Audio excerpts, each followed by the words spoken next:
Welcome in, everybody, to a Sunday edition of Football 24/7, recapping Eagles practice number 14 of training camp here with John McMullen, who is down live at the NovaCare Complex today for practice. Johnny Mac, how you doing on this Sunday afternoon or Sunday evening? Better than the Eagles' offense. How about that? Big Fangio and the D stepping up again. Another defense day, Johnny Mac. Tell me about it. What'd you see? Opening synopsis of what you saw down there at camp today. Long practice. It was a green practice, so full bore, so to speak. More of an inter squad scrimmage. They had the coaches up in the balcony of the NovaCare Complex. So the guys who would be up in the booth during the game day to try to work on game day communication. So Big Fangio, most notably, but yeah, I mean, very good performance. A lot of it had to do with Lane Johnson getting a Veterans Day. Boy, when he's not there, it's amazing the difference that this team has. Certainly one of the most valuable players. Always the quarterback is the most valuable player, but you can make a strong case that Lane Johnson would be number two because they are not the same team when he's not on the field. Josh Sweat had a huge day, mainly lining up on that left side against Brad Johnson. Brandon Graham had a huge day. Really, really poor day for both backup quarterbacks. So for those pumping the Tanner McKee bandwagon, I would say Kenny Pickett was awful today, and Tanner McKee was a little bit below that. Oof. I mean, they were both terrible. The good news, Jalen Hurts was solid, and he continues his great summer. Not great, not splashy. Probably the biggest play was a slot fade to Devontae Smith, which they've done a couple times this summer. That's working pretty well. A lot of frustration on the offense. Notable frustration working in the red zone. Devontae was upset at one point. Landon Dickerson was upset at one point. So a lot of frustration from that standpoint. The linebackers had a great day in coverage, which is not something we typically see. Nakobe, if I didn't mention him, he was the star of the day. He's just taking it up another notch over the past 7 or 10 days. He was all over the field today, had a sack, a tackle for loss, a pass breakup. Almost all three phases he was excelling at. I guess the biggest negative was Mekhi Becton limping off the field practice early, walking gingerly on the right leg, which he plays with a big brace on in general. So we're going to have to see how that works out. But remember, Tyler Steen's already out. So that meant Brett Toth was taking first team right guard reps, and it was Brett Toth and Fred Johnson. And the Eagles defense took advantage of that. Good stuff on the defense today. Good stuff on Nakobe Dean, John. A lot of comments though on the injury. So I want to start there. You just kind of mentioned the two big ones, Mekhi Becton. The other one was Landon Dickerson that everybody is concerned about. What do you know, John, about the injuries? I don't know. I'll tell you what, John, though, real quick. You guys put out the injured report every day. You got the beat reporters. That list is getting longer and longer and longer every day. Yeah, the New England game was pretty physical. Landon plays through everything, and I don't know why he's playing through everything. Like he didn't leave practice, but he was clearly dealing with something. Now, he's been dealing with something since the start of camp, and it was the lacerated toe. Then he hurt his knee in like practice 3. He didn't finish that practice. It was early. I don't know if exactly 3, but very early. And then he was back the next day. He had a compression sleeve on his leg, and he's played with that since that day. And that knee is clearly bothering him. He also got stepped on the toe the other day. So, evidently that keeps opening up a little bit. I don't know, man. I know he's young. And you generally only pay deference to the older players like Lane Johnson, Darius Slay.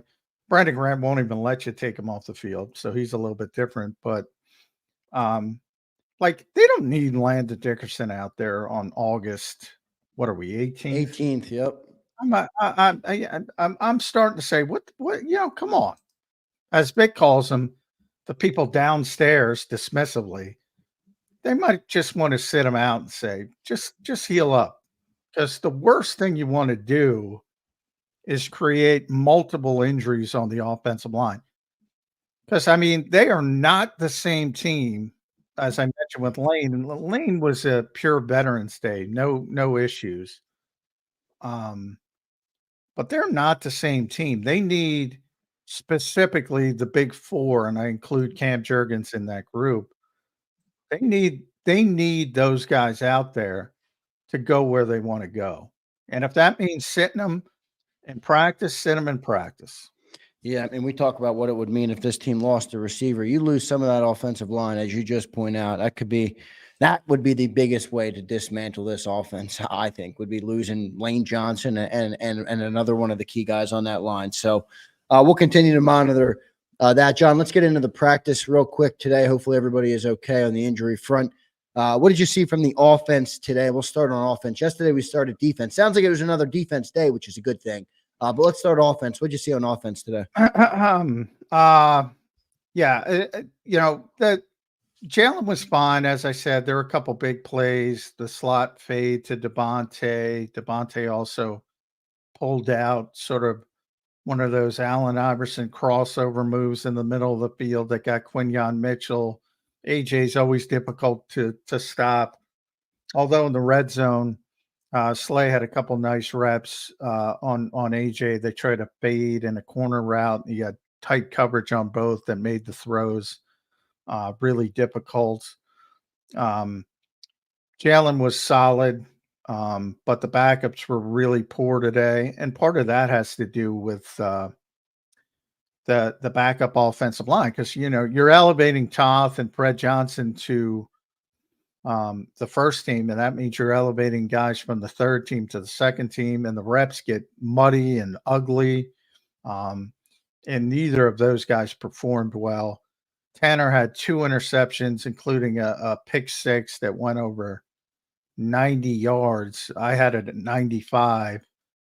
Perry Nickerson, a deep bench, just exploded when that happened. He also threw one to Ben Van Sumeren. Kenny was just inaccurate. He had some throws on the outside shoulder that he was putting on the inside shoulder. Just some ugly accuracy throws. So bad day for both backup quarterbacks. For those who want to pump up that battle, it's not a battle. Kenny's the quarterback too, but neither looked good today. The PBUs all over the place, batted passes. Ugly day. Sounds like an ugly day on offense. It was a very ugly day, especially with the second and third teams. First team, it wasn't quite as bad. But when you see Devontae Smith, who's calm, he's like the coolest guy on the team. Right. Everybody's seen his wardrobe. He dresses, and he was frustrated. You never see him frustrated. Landon was frustrated. I think that had partially to do with the fact that he's fighting through multiple issues. But, they're cursing on the sidelines and complaining about play calling, and it's rare. It's rare. So, they were frustrated is the right word to call it. Anything from the running backs today, John? Saquon, namely. I mean, you mentioned Kenny, but Saquon, namely. There was he had a nice run, and for the first time, he's usually the decoy. They had a play in the red zone where AJ was the decoy to get the ball to him underneath. That was, a new twist. So a little bit. Training camp is not the time for running backs. They had a big sort of run drive where they're trying to run it, and a bunch of inside zone. Nothing spectacular. But it's tough to gauge running backs in a training camp environment because they had one live period, but it's with the third teamers. So, Tristan McCullum hit. I think it was Kendall Milton. It might have been Lou Nichols. I asked some different reporters what they saw. It was one of the two. Big hit. But they don't let, you can't really gauge. Saquon's never playing in a live period. So you can't really gauge his physicality, because he's so big, he's so strong, he's so fast. When guys are not trying to tackle him, I don't think you get the full Saquon Barkley experience. Yeah, no doubt about it, John. Quick show tonight, everybody, for everybody in here today. Appreciate all of our people in here. Just couple 20 minutes here. We're going to give you already 10 into it. So thanks everybody for being here. MB, Tampa Eagles, Niners all damn day. Crowley's in here. Appreciate all you guys. Madbird, Daz, I see you, Daz, in here. We're going to get to your man next. John, let's go to that defense. You said they had another good day. Would you register this as win number 2 for the defense today? Yeah, this was a decisive win. Another decisive win. Nice. I always laugh about that, but yeah, I mean, they played better. Yeah, it's good. And that probably Saturday and Sunday here are the first 2 times where you could say they were the better group. And you could have argued a couple other days that were close, but nothing emphatic until the past 2 days. So it's interesting. And it seems to, we got to talk to Big Fangio this morning, and it was tremendous again. Bunch of Vic-isms, starting with, we asked, I think it was Jeff McClain asked him first, he was blitzing like it was Brian Flores yesterday. And, so we're all wondering what was that about? Was it about helping the offense? Or was it, something from Bix? And Bix said right off the bat, yeah, there was no consideration for the offense. So he said it was just time that we installed some stuff. And yesterday we worked on it, the blitzing, installed it prior to yesterday's practice, which is rare. You're installing things this late in the summer. But that was the issue yesterday. Today, there was some blitzing, not as much, but it was just, guys dominating. Josh Sweat, Brandon Graham, Nakobe Dean. All the linebackers had good days. Jeremiah Trotter had a good day. He had a pass breakup. As I mentioned, 2 interceptions. Go to Nakobe, Dion. What'd you see from Nakobe today? A lot of people love hearing the updates on Nakobe. Seems like he's really come on in the last week. Yeah, a lot of guys. I was talking to Zach Berman. He said it was his best practice ever. I mean, I thought he was better yesterday than he was today. He's playing great to the point I've said it on the show and people have laughed at me, but they don't get to see practice. He is by far the best linebacker on this team, by far. And I don't know what Vic's doing, but he's still starting Devin White and Zach Bond. Is making him earn it? Is that a realistic explanation? Like what if he's that much? Maybe if earlier, he looks that much better to you, John, and I believe you have as good of a football eye as anybody out there. Why is he not out there? I mean, if you started to see a switch where, like, okay, maybe he's going to start to get those starts. Well, he has. Well, that's the thing. He has been out there. He's rotating in more with the first team. Like the first team, and I asked Big today about linebacker rotation because typically it's not a rotational position. Yeah, right. I think that could be a problem, by the way, but we'll see. And he said, yeah, we're open to it. But he did say, I do think you're better off with a set group. Yeah, makes sense. So he believes that. And ultimately, reporters, we have 3 more practices. By the way, the Eagles switch Monday and Tuesday. So we were going to do a night show Monday. We should tell everybody we're going to be on in the morning tomorrow because the Eagles switched their Monday and Tuesday schedule. So they're having a walk. So a Tuesday night show we'll have. Yeah, they're having a walkthrough tomorrow, so we'll be on. That's closed to the media. Tuesday, we're going to have a night show. Tuesday, Wednesday, Thursday, because those are the last 3 practices that will be open to their entirety to the media. My thought is they're holding things back until we can't see them. Yeah, right. And that's my guess. And Nakobe's going to be out there. Yeah, they're just obsessed with the competitive advantage. God they forbid really they are. have a reporter They report really that are. Nakobe Dean's the number 1 linebacker. But hey, look, if you're here, you have the scoop. And we appreciate John for giving it to us every single day. John, any other players on defense? Actually, I'll go to a guy for you. Bryce Huff. What did you see from Bryce Huff today? I read somewhere, I think it was Andrew DeCecco or maybe Elliott Shore Parks. He had another great practice today. What did you see from Bryce? Yeah, Bryce has been having a good stretch of days. I don't think today was his best day. I don't think it was. Everybody was good on defense, but only because Josh Sweat probably had 3 sacks. Yeah, I actually got a comment, John, yesterday. Hey, Zander, can you reach out to Johnny Mack and ask him about Josh Sweat? So I was happy to hear you bring him up in the beginning of the show. Yeah, he had multiple sacks today. Brandon had multiple sacks today. So only because those guys were so dominant, not that Bryce played poorly. The whole front, Jalen Carter had some big plays, had a pass breakup, ate Brett Toth for lunch. No surprise there. He had a sack. They all played well. And that's generally when the defense plays well, you can bet the front is playing well. Even backup guys like Thomas Booker had a big day. So, they played well, but I would say it was more of a sweaty day than a Bryce Huff day. But he played well, and BG has played well.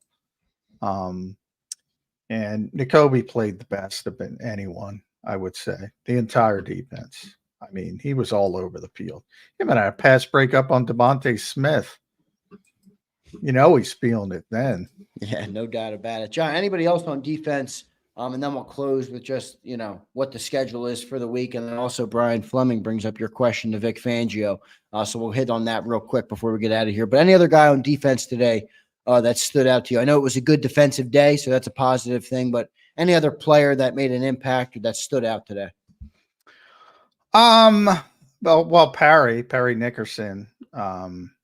He's a guy who we don't talk about a lot, but he's a veteran, knows how to play, can play slots, knows Bick's defense, was in Miami with him. What was he running with? The second team, third team? Yeah, second. He gets some second team, but usually third team. Now that Cooper's back, third team. He had been some second team. Where was Cooper today? Slot. He's only playing the slot. He's on the second team. Yeah, he's on a pitch count, 12 reps, Big said, every day. He just, that's one of his Bickisms. He talks about the people downstairs like they're second-class citizens at the NovaCare complex. But and who's he referring to when he says that? Yeah, the trainers and the medical people, because he wants them out there, but he can only put them out there for 12 reps. And, he's ramping up pretty quickly, and he looks very good. And that's been part of my Quinyon Mitchell thing. Like I firmly believe, and if I'm wrong, but I firmly believe Nakobe's going to be a starter against Green Bay. I firmly believe Quinyon's going to be a starter, which I think everybody knows, but I think he's going to be a starter outside. And then if you can get Cooper DeJean ramped up, he would be the slot corner. If you can't by that point, because it is sort of tight, then Quinyon will probably move inside. And then Rodgers and Ringo is still a battle, I think, even though Rodgers takes the first snap every day. He's kind of taken a couple steps back. That's been a back and forth. Ringo played well early, had a little bit of a lull. Now Rodgers is having a little bit of a lull, and Ringo is starting to show up again. So, but however it ends up, it's much better than it was last year. So, it's a much better problem to have. No doubt about it. Good stuff that the defense got a win today. John, let's get your player of the day here before we wrap up this episode of Football 24/7. Who's your player of the day? I think I got an idea who it might be. Well, it's Nakobe. I mean, Zach said it was his best practice ever. I think it wasn't even his best practice of the weekend. That's how well he's playing. I thought he was better. By the way, yesterday. I meant to ask you, and I teased it after you left yesterday to the people who were still on here with me. I forgot to ask you your player of the day yesterday. Can you take the mind back to yesterday and give me a guy? Or boy, it all I know it's tough to do because it all flows it together. It all runs together. It might be Nakobe back to back. If he had his best practice ever, and I think he had a better practice, it might be a Nakobe weekend. Yeah, right. We'll just default to Nakobe. Yeah, that's how well he's playing. Seriously, though, you can't. It's practice. I mean, but you can't say it enough. He is just, and he's. We always talk about he's undersized. He's been the most physical Eagles defender. He's beaten people up too. That's tremendous. Yeah, he the other day he really knocked Will Shipley on his ass in a 7-on-7. He's been very physical. You can tell, and maybe it was about lighting a fire under him, trying to make him prove himself. And if it was, it's working because he is taking the bull by the horns here. Good stuff there. John, we got to give Daz some love. Daz has been in our chat for years, by the way, for 3 or 4 years now. He's been with us from really the beginning. He has been Nakobe Dean's #1 supporter, as all next to maybe you, John, who have been saying stop. Well, actually, Jody was much better. Like I liked Nakobe Dean. Yeah, coming out of college, Jody had him in the Hall of Fame before he ever stepped foot on the field. I had some concerns over his size and that. Yeah, but you were the one guy on this network, who said don't close the book, give him some time, let him get acclimated. And but Daz, we got to do something for you. If Nakobe Dean has a good year, maybe we'll talk about it on the show. We got to go Nakobe Dean jersey. We got to give Daz a Nakobe Dean jersey. I got to do it for him. If Nakobe Dean reaches some metric, or I don't know how to quantify it, I'll have to think about it. If you guys got some ideas in the chat, give it to me. But we got to get Daz a Nakobe Dean jersey, assuming Nakobe Dean has a solid year this year. So I don't know how we want to do it or how we want to figure out how to do that. But Daz, Nakobe Dean jersey coming your way if he can live up to it and continue to be this type of impact player for the team. John, what's the schedule for the week before I let you out of here? Tomorrow's a walkthrough. Originally scheduled to be a practice, and then they were going to have a walkthrough on Tuesday. So basically, they just flipped Monday and Tuesday. They're going to have a walkthrough tomorrow. Tuesday, Wednesday, Thursday, they're practicing.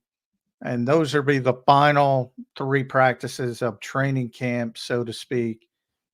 Thursday off, Friday off for a walkthrough. Saturday is the final preseason game against Minnesota at Lincoln Financial Field.